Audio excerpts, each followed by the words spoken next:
ಎಲ್ಲಾ ಗೃಹಲಕ್ಷ್ಮಿರಿಗೂ ಕೂಡ ಒಂದು ಕಡೆಗೆ 4,000 ರೂಪಾಯಿವರೆಗೂ ಹಣ ಜಮೆ ಆಗ್ತಾ ಇದ್ರೆ, ಮತ್ತೊಂದು ಕಡೆಗೆ ಪ್ರತಿ ಗೃಹಲಕ್ಷ್ಮಿರಿಗೂ ಕೂಡ ಹೊಸ ಒಂದು ಅಪ್ಡೇಟ್ ಬಂದಿದೆ. ಹೌದು, ನಿಮಗೆ ಇನ್ನೂ ಕೂಡ ಹಣ ಬಂದಿಲ್ಲ ಅಂದ್ರೆ ಯಾವಾಗ ಬರುತ್ತೆ? ಇನ್ನು ಮುಖ್ಯವಾಗಿ 29, 30ನೇ ಕಂತಿನ ಹಣ ಬಗ್ಗೆನೂ ಕೂಡ ಅಪ್ಡೇಟ್ ಬಂದಿದೆ ವೀಕ್ಷಕರೇ.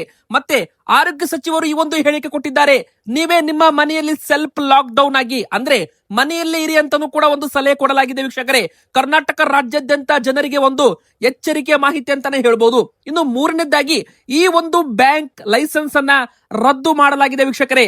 ಹೌದು, ನೀವು ಕೂಡ ಏನಾದ್ರೂ ಈ ಒಂದು ಬ್ಯಾಂಕ್ ಅಕೌಂಟ್ ಅಲ್ಲಿ ಹಣ ಇಟ್ಟಿದ್ರೆ ಈ ವಿಡಿಯೋನ ಪೂರ್ತಿಯಾಗಿ ಕೊನೆ ತನಕ ನೋಡ್ತಾ ಇರಿ. ಎದಕ್ಕಂದ್ರೆ RBI ಕಡೆಯಿಂದ ಹೊಸ ಒಂದು ಘೋಷಣೆ ಬಂದಿರುವಂತದ್ದು. ಮತ್ತೊಂದು ಕಡೆಗೆ ಮುಖ್ಯಮಂತ್ರಿ ಅವರ 1 ಲಕ್ಷ ಮನೆ ಯೋಜನೆ ಬಗ್ಗೆನೂ ಕೂಡ ಅಪ್ಡೇಟ್ ಬಂದಿದೆ. 1 ಲಕ್ಷ ಮನೆ ಯೋಜನೆಯಲ್ಲಿ ಕೆಲವು ಫಲಾನುಭವಿಗಳಿಗೆ ಮನೆ ಕೀಲಿ ಕೈಗಳನ್ನ ಹಸ್ತಾಂತರ ಮಾಡಲಾಗುತ್ತೆ. ಮುಖ್ಯಮಂತ್ರಿ ಸಿದ್ದರಾಮಯ್ಯನವರು ಘೋಷಣೆ ಕೂಡ ಮಾಡಿದ್ದಾರೆ ವೀಕ್ಷಕರೇ. ಅಂದ್ರೆ ಮನೆಗಳ ಯೋಜನೆಗಳ ಬಗ್ಗೆನೂ ಕೂಡ ಭರ್ಜರಿ ಸಿಹಿ ಸುದ್ದಿ ಕೂಡ ಇಲ್ಲಿ ಬಂದಿರುವಂತದ್ದು. ವಿಡಿಯೋನ ಕಂಪ್ಲೀಟ್ ಆಗಿ ನೋಡ್ತಾ ಇರಿ. ಒಂದು ಕಡೆಗೆ ಅಮೆರಿಕ ಇರಾನ್ ನಡುವಿನ ಯುದ್ಧ ಪರಿಣಾಮ ಗ್ಯಾಸ್ ಸಿಲಿಂಡರ್ ಸಮಸ್ಯೆ ಭಾರತಕ್ಕೆ ಕಾಡ್ತಾ ಇದೆ. ಮತ್ತೊಂದು ಕಡೆಗೆ ಹೋರ್ಮಜ್ ಜಲಸಂಧಿಯಲ್ಲಿರೋ ಇಂಟರ್ನೆಟ್ ಕೇಬಲ್ ಗಳನ್ನ ಕಟ್ ಮಾಡ್ತೀವಿ ಅಂತ ಇರಾನ್ ದೇಶದವರು ಹೇಳ್ತಾ ಇದ್ದಾರಂತೆ. ಹೀಗಾಗಿ ಭಾರತಕ್ಕೆ ಇದೇನಾದ್ರೂ ಆದ್ರೆ ಇಂಟರ್ನೆಟ್ ಬಂದ್ ಆಗೋ ಸಾಧ್ಯತೆ ಕೂಡ ಕಂಡು ಬರ್ತಾ ಇದೆ. ಪ್ರತಿಯೊಂದನ್ನು ಕೂಡ ಡೀಟೇಲ್ ಆಗಿ ನೋಡೋಕ್ಕಿಂತ ಮುಂಚೆ ವೀಕ್ಷಕರೇ, ನೀವು ಗೃಹಲಕ್ಷ್ಮಿ ಫಲಾನುಭವಿಗಳಾಗಿದ್ರೆ, ರೇಷನ್ ಕಾರ್ಡ್ ಫಲಾನುಭವಿಗಳಾಗಿದ್ರೆ ಬೇಗನೆ ವಿಡಿಯೋಗೆ ಲೈಕ್ ಮಾಡಿ. ನಿಮಗೆಲ್ಲ ಕೂಡ ಗುಡ್ ನ್ಯೂಸ್ ಬಂದಿದೆ. ಮತ್ತು ಎರಡನೇದಾಗಿ ಇವತ್ತು ನಾವು ನಿಮಗೆ ಒಂದು ಪ್ರಶ್ನೆ ಕೇಳಲಿದ್ದೇವೆ. ಆ ಪ್ರಶ್ನೆಗೆ ದಯವಿಟ್ಟು ಪ್ರತಿಯೊಬ್ರು ಕೂಡ ಉತ್ತರ ಕೊಡಿ ಕಮೆಂಟ್ ಮೂಲಕ. ನಿಮಗೆ 29ನೇ ಕಂತು ಹಣ ಜಮೆಯಾಗಿದೆಯಾ, ಎಸ್ ಆರ್ ನೋ ಅಂತ ಬೇಗನೆ ನಮಗೆ ಕಮೆಂಟ್ ಅಲ್ಲಿ ಉತ್ತರ ಕೊಡಿ ವೀಕ್ಷಕರೇ. ನಿಮ್ಮ ಒಂದು ಕಮೆಂಟ್ ಇಂದ ತುಂಬಾ ಜನರಿಗೆ ಸಹಾಯವಾಗುತ್ತೆ ಅಂತಾನೆ ಹೇಳ್ಬಹುದು. ಮೊದಲಿಗೆ ಎಲ್ಲಾ ಗೃಹಲಕ್ಷ್ಮಿಯರಿಗೂ ಕೂಡ 4,000 ರೂಪಾಯಿವರೆಗೂ ಹಣ ಜಮೆಯಾಗಿದೆ. ಹೌದು ವೀಕ್ಷಕರೇ, ನೋಡಿ, ಮೊನ್ನೆ ತಾನೇ 28ನೇ ಕಂತು ಹಣ ಜಮೆಯಾಗಿತ್ತು. ಈಗ ಮತ್ತೆ 29ನೇ ಕಂತು ಹಣ ಕೂಡ ಜಮೆ ಆಗ್ತಾ ಇದೆ. ಕರ್ನಾಟಕ ರಾಜ್ಯದಂತ ಗೃಹಲಕ್ಷ್ಮಿಯರಿಗೆ 28ನೇ ಕಂತಿನವರೆಗೂ ಹಣ ಪ್ರತಿಯೊಂದು ಅಕೌಂಟ್ಗೂ ಕೂಡ ಜಮೆ ಮಾಡಲಾಗಿದೆ ವೀಕ್ಷಕರೇ. ಆದ್ರೆ ಈಗ ಮತ್ತೆ 29ನೇ ಕಂತು ಹಣ ಕೂಡ ಜಮೆ ಆಗೋದಕ್ಕೆ ಶುರುವಾಗಿದೆ. ನೀವು ಕೂಡ ನಿಮ್ಮ ಬ್ಯಾಂಕ್ ಅಕೌಂಟ್ ಅನ್ನ ಒಮ್ಮೆ ಬಾರಿ ಚೆಕ್ ಮಾಡಿಕೊಳ್ಳಿ. ಇದೇ ಒಂದು 30ನೇ ತಾರೀಕಿನ ಒಳಗೆ ಪ್ರತಿ ಗೃಹಲಕ್ಷ್ಮಿ ಅಕೌಂಟ್ಗೂ ಕೂಡ ಮತ್ತೆ 2,000 ರೂಪಾಯಿ ಜಮೆ ಆಗೋದು ಬಹುತೇಕ ಖಚಿತವಾಗಿದೆ ವೀಕ್ಷಕರೇ. ತುಂಬಾ ಗೃಹಲಕ್ಷ್ಮಿಯರಿಗೆ 29ನೇ ಕಂತು ಹಣ ಜಮೆ ಆಗಿದೆ. ಆದ್ರೆ ಕೆಲವೊಬ್ಬರಿಗೆ ಹಣ ಇನ್ನೂ ಕೂಡ 2,000 ರೂಪಾಯಿ ಬಂದಿಲ್ಲ. ಅಂತವರು 30ನೇ ತಾರೀಕಿನವರೆಗೂ ನೀವು ಕಾಯ್ಬೇಕಾಗುತ್ತೆ. ಇನ್ನು 30ನೇ ಕಂತು ಹಣ ಇನ್ನೂ ಕೂಡ ಬಿಡುಗಡೆ ಆಗಿಲ್ಲ ವೀಕ್ಷಕರೇ. ತುಂಬಾ ಕಡೆಗೆ 30ನೇ ಕಂತು ಹಣ ಬಿಡುಗಡೆ ಅಂತ ಹೇಳಲಾಗ್ತಾ ಇದೆ ವೀಕ್ಷಕರೇ. ಮೇ ತಿಂಗಳ 10ನೇ ತಾರೀಕಿನ ನಂತರ ಹಣ ಬಿಡುಗಡೆ ಆಗಬಹುದು. ಸದ್ಯಕ್ಕೆ 30ನೇ ಕಂತು ಹಣ ರಿಲೀಸ್ ಆಗಿಲ್ಲ ವೀಕ್ಷಕರೇ. ಇನ್ನು 30ನೇ ಕಂತು ಅಲ್ಲ, 29ನೇ ಕಂತು ಅಧಿಕೃತವಾಗಿ ಬಿಡುಗಡೆ ಆಗಿರೋ ಬಗ್ಗೆ ಕರ್ನಾಟಕ ಸರ್ಕಾರದಿಂದ ಅಧಿಕೃತ ಅಪ್ಡೇಟ್ ಕೂಡ ಇನ್ನೂ ಕೂಡ ಸಿಕ್ಕಿಲ್ಲ. ಆದ್ರೂ ಕೂಡ 29ನೇ ಕಂತು ಹಣ ಜಮೆ ಆಗ್ತಾ ಇದೆ ಅಂತ ಗೃಹಲಕ್ಷ್ಮಿಯವರು ಕಮೆಂಟ್ ಅನ್ನ ಮಾಡ್ತಾ ಇದ್ದಾರೆ. ಹೀಗಾಗಿ 29ನೇ ಕಂತು ಅಧಿಕೃತವಾಗಿ ಬಿಡುಗಡೆ ಆದ ನಂತರ 30ನೇ ಕಂತು ಬಿಡುಗಡೆ ಆಗುತ್ತೆ ವೀಕ್ಷಕರೇ. ಸದ್ಯಕ್ಕಂತೂ 29ನೇ ಕಂತು ಹಣ ಜಮೆ ಆಗ್ತಾ ಇದೆ ಅಂತ ಗೃಹಲಕ್ಷ್ಮಿಯವರು ಹೇಳ್ತಾ ಇದ್ದಾರೆ. ಸರ್ಕಾರದಿಂದ ಹಣ ಬಿಡುಗಡೆ ಬಗ್ಗೆ ಅಧಿಕೃತ ಅಪ್ಡೇಟ್ ಕೂಡ ಇನ್ನೂ ಸಿಕ್ಕಿಲ್ಲ. ಸೊ ಇಲ್ಲಿ ಮೊದಲಿಗೆ ಹೇಳ್ಬೇಕಂದ್ರೆ 28ನೇ ಕಂತಿನವರೆಗೂ ನಿಮಗೆ ಹಣ ಬಂದಿದ್ರೆ 29ನೇ ಕಂತು ಹಣ ಕೂಡ ಇನ್ನು 1 ವಾರ 8 ದಿನದಲ್ಲಿ ಅಧಿಕೃತವಾಗಿ ನಿಮಗೆ ಇದರ ಬಗ್ಗೆ ಅಪ್ಡೇಟ್ ಬರಬಹುದು. ನಂತರ ಮೇ ತಿಂಗಳಲ್ಲಿ ಮತ್ತೆ ನಿಮಗೆ 30ನೇ ಕಂತು ಕೂಡ ಜಮೆ ಆಗುತ್ತೆ ವೀಕ್ಷಕರೇ. ಇನ್ನು ಎರಡನೇ ಗುಡ್ ನ್ಯೂಸ್ ಏನಪ್ಪಾ ಅಂದ್ರೆ, ಇನ್ ಮುಂದೆ ಪ್ರತಿ ಗೃಹಲಕ್ಷ್ಮಿಯರಿಗೂ ಕೂಡ ಪ್ರತಿ ತಿಂಗಳು 2,000 ರೂಪಾಯಿ ಹಣ ಬರುತ್ತೆ ಅಂತ ಹೇಳಲಾಗ್ತಾ ಇದೆ. ಹೌದು, ಇನ್ ಮುಂದೆ ಯಾವುದೇ ಕಾರಣಕ್ಕೂ ಹಣ ಬರೋದು ತಡವಾಗೋದೇ ಇಲ್ಲ.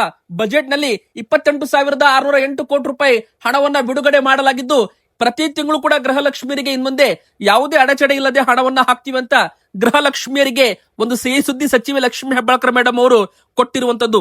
ಇನ್ನು ವೀಕ್ಷಕರೇ, ನಿಮ್ಮ ಹತ್ತಿರ BPL ಕಾರ್ಡ್ ಇರಲಿ, APL ಕಾರ್ಡ್ ಇರಲಿ, ನೀವು ಗೃಹಲಕ್ಷ್ಮಿ ಯೋಜನೆಗೆ ಇನ್ನೂ ಕೂಡ ಅರ್ಜಿ ಹಾಕಿಲ್ಲ ಅಂದ್ರೆ ಬೇಗನೆ ಅರ್ಜಿ ಹಾಕಿ. ಎದಕ್ಕಂದ್ರೆ ತುಂಬಾ ಜನ APL ಕಾರ್ಡ್ ಇದ್ದವರು ನಮಗೆ ಹಣ ಬರೋದಿಲ್ಲ, ನಾವು ಗೃಹಲಕ್ಷ್ಮಿ ಯೋಜನೆಗೆ APL ಕಾರ್ಡ್ ಬರೋದಿಲ್ಲ ಅಂತ ತಿಳ್ಕೊಂಡಿದ್ದಾರೆ. APL ಕಾರ್ಡ್ ಇದ್ರೂ ಕೂಡ ನಿಮಗೆ ಹಣ ಬರುತ್ತೆ, BPL ಕಾರ್ಡ್ ಇದ್ರೂ ಕೂಡ ಬರುತ್ತೆ ವೀಕ್ಷಕರೇ. ನೀವು ತೆರಿಗೆ ಪಾವತಿದಾರರು GST ಅಕೌಂಟ್ ರಿಟರ್ನ್ಸ್ ಅನ್ನ ಮಾಡ್ತಾ ಇರಬಾರ್ದು.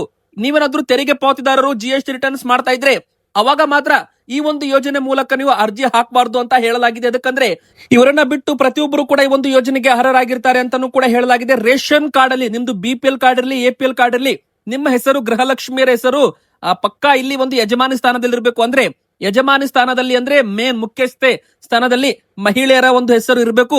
ನಂತರ ನೀವು ಗೃಹಲಕ್ಷ್ಮಿ ಯೋಜನೆಗೆ ಅರ್ಜಿ ಹಾಕಬೇಕು ಅಂತ ಹೇಳಲಾಗಿದೆ. ಮತ್ತೆ ಕಡ್ಡಾಯವಾಗಿ ನಿಮ್ಮ ಬ್ಯಾಂಕ್ ಅಕೌಂಟ್ಗೆ ಆಧಾರ್ ಕಾರ್ಡು ಲಿಂಕ್ ಆಗಿರ್ಬೇಕು ಮತ್ತು ಸೀಡಿಂಗ್ ಆಗಿರ್ಬೇಕು ಅಂತ ಹೇಳಲಾಗಿದೆ ವೀಕ್ಷಕರೇ.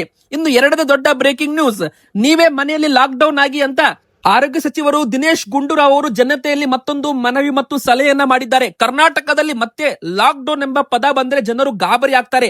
ಈ ಬಾರಿ ಎದಕ್ಕೆ ಈ ತರ ಮಾಹಿತಿ ಆರೋಗ್ಯ ಇಲಾಖೆಯಿಂದ ಬಂದಿದೆ ಅಂತ ನೀವು ಕೇಳೋದಾದ್ರೆ, ಬಿಸಿಲು ಪ್ರಮಾಣ ಜಾಸ್ತಿ ಆಗ್ತಾ ಇದೆ. ಈ ವಾರ ಮುಂದಿನ ವಾರ 2 ವಾರಗಳ ಕಾಲ ಮತ್ತಷ್ಟು ಉಷ್ಣ ಗಾಳಿ ಕರ್ನಾಟಕದಲ್ಲಿ ಬೀಸುತ್ತೆ. ಸ್ಪೆಷಲಿ ಉತ್ತರ ಕರ್ನಾಟಕದ ಭಾಗದಲ್ಲಿ ಅಂತೂ ಕಾದ ಕಾವಲಿ ಅಂತ ಆಗ್ತಾ ಇದೆ ಕರ್ನಾಟಕ ಅಂತಾನೆ ಹೇಳ್ಬಹುದು ವೀಕ್ಷಕರೇ. ನಮ್ಮ ರಾಜ್ಯದಲ್ಲಿ ದಿನೇ ದಿನೇ ಬಿಸಿಲಿನ ತಾಪ ಹೆಚ್ಚಳವಾಗ್ತಾ ಇದೆ. ಅದರಲ್ಲೂ ಉತ್ತರ ಒಳನಾಡಿನ ಜಿಲ್ಲೆಗಳಾದ ಕಲಬುರಗಿ, ಯಾದಗಿರಿ, ಬೀದರ್, ಕೊಪ್ಪಳ, ಗದಗ, ರಾಯಚೂರು ಈ ಒಂದು ಭಾಗದಲ್ಲಿ ಹೆಚ್ಚು ಒಂದು ಉಷ್ಣಾಂಶ ದಾಖಲಾಗಿದೆ ವೀಕ್ಷಕರೇ. ಅಷ್ಟು ಮಾತ್ರವಲ್ಲದೆ ಜನರು ಎಚ್ಚರ ವಹಿಸಬೇಕು ಅಂತಾನೂ ಕೂಡ ಇಲ್ಲಿ ಹೇಳಲಾಗಿದೆ. ಬಿಸಿಲು ಜಾಸ್ತಿ ಆಗ್ತಾ ಇದೆ.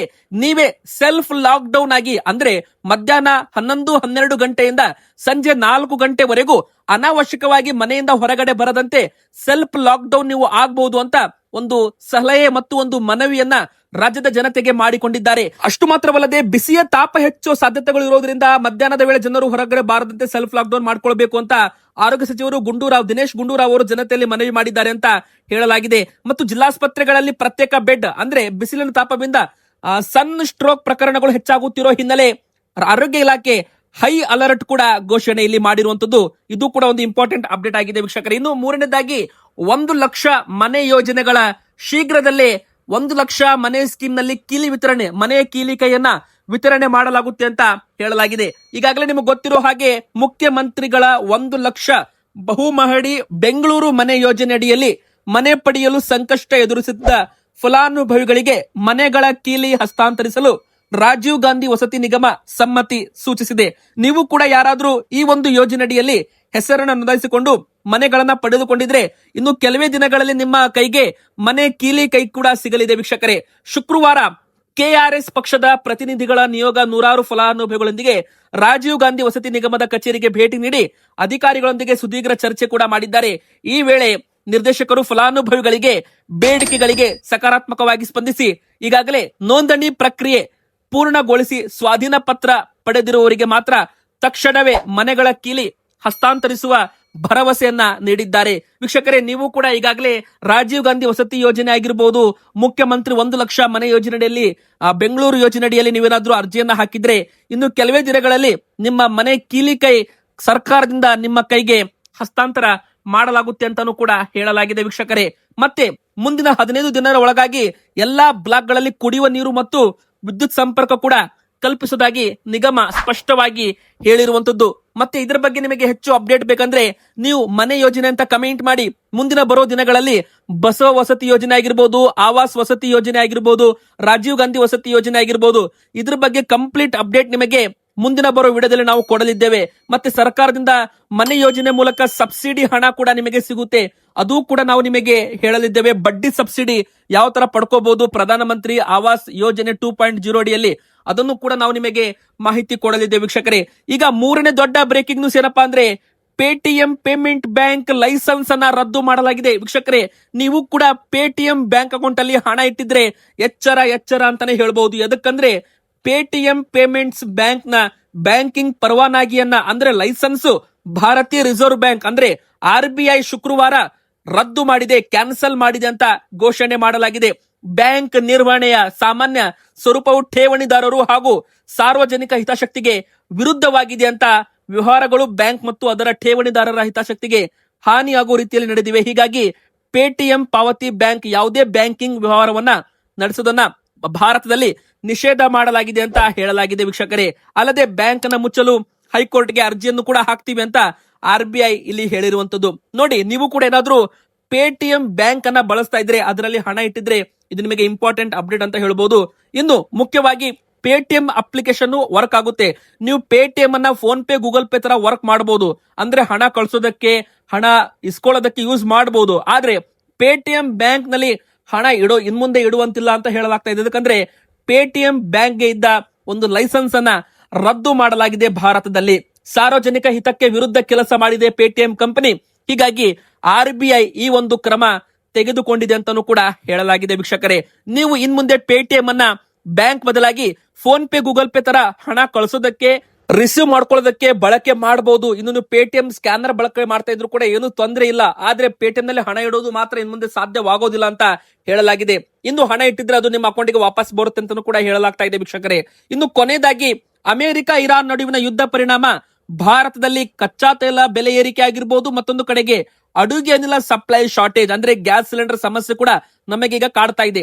ಈಗ ಮತ್ತೊಂದು ದೊಡ್ಡ ಒಂದು ಬ್ರೇಕಿಂಗ್ ನ್ಯೂಸ್ ಬಂದಿದೆ ವೀಕ್ಷಕರೇ.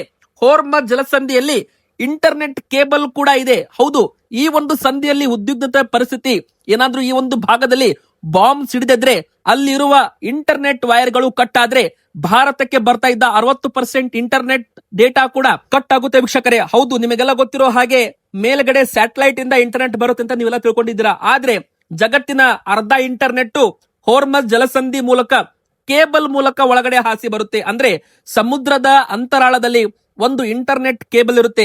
ಆ ಒಂದು ಕೇಬಲ್ ಸ್ಯಾಟಲೈಟ್ ಗೆ ನೇರ ಕನೆಕ್ಷನ್ ಇರುತ್ತೆ ವೀಕ್ಷಕರೇ. ಒಂದು ವೇಳೆ ಸಮುದ್ರದಲ್ಲಿರೋ ಇಂಟರ್ನೆಟ್ ಕನೆಕ್ಷನ್ ಕಟ್ ಆದ್ರೆ ನಮ್ಮ ಭಾರತಕ್ಕೆ ಇಂಟರ್ನೆಟ್ ಸಮಸ್ಯೆ ಆಗಬಹುದು. ಅರ್ಧ ಜಗತ್ತಿನ ಇಂಟರ್ನೆಟ್ ಸಂಪರ್ಕಕ್ಕೆ ಹೋರ್ಮಜ್ ಮಹಾಕೊಂಡಿ ಇದ್ದಂತೆ ಏಷ್ಯಾ, ಯುರೋಪ್, ಮಧ್ಯಪ್ರಾಚ್ಯ ಸಂಪರ್ಕಿಸುವ ಇಂಟರ್ನೆಟ್ ಕೇಬಲ್ಗಳು ಈ ಹೋರ್ಮಜ್ ಜಲಸಂಧಿಯಲ್ಲಿವೆ. ಇಂಟರ್ನೆಟ್ ಸಂಪರ್ಕ ರವಾನಿಸುವುದರಲ್ಲಿ ಇವುಗಳ ಪಾತ್ರ ಕೂಡ ಮಹತ್ವದಾಗಿದೆ. ಆದ್ರೆ ಈಗ ನೋಡಿ, ಇರಾನ್ ದೇಶದವರು ಒಂದು ವೇಳೆ ಅಮೆರಿಕ ಮತ್ತೆ ಯುದ್ಧ ಮಾಡಿದ್ರೆ ಈ ಒಂದು ಇಂಟರ್ನೆಟ್ ಕೇಬಲ್ ಗಳನ್ನ ಕಟ್ ಮಾಡ್ತೀವಿ ಅಂತ ಒಂದು ಬೆದರಿಕೆಯನ್ನ ಹಾಕಿದ್ದಾರೆ. ಒಂದು ವೇಳೆ ಕಟ್ ಮಾಡಿದ್ದಾದಲ್ಲಿ ಭಾರತಕ್ಕೆ ಇಂಟರ್ನೆಟ್ ಸಮಸ್ಯೆ ಆಗ್ಬಹುದು.